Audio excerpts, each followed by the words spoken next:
So it's job done by the fact that Winston promised that he was going to remove the guidelines, and the guidelines have been removed. They were removed at the end of term one, and then now we've got this consultation for a new curriculum. And what hasn't been removed is the content that children are being taught in class.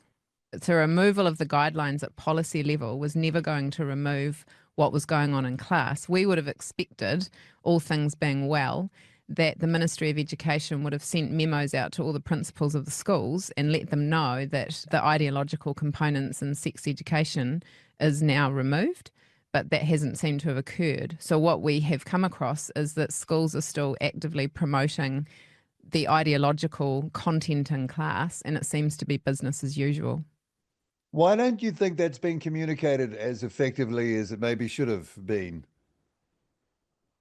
Pretty Um, obvious thing, isn't it? I mean, well, take one look at the content and everyone knows.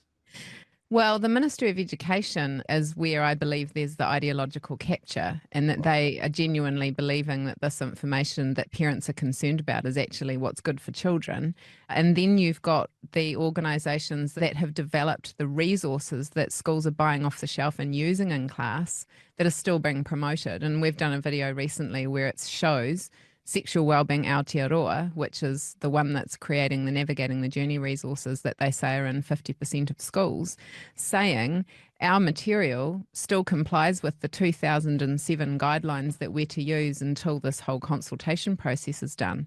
But we've analysed that, and in the 2007 curriculum guidelines that we're meant to be going back to, that doesn't have ideological component, and it doesn't talk about, you know, 1,000 different genders. So they're actually speaking a mistruth, but they're promoting that their resources are still relevant to school leaders.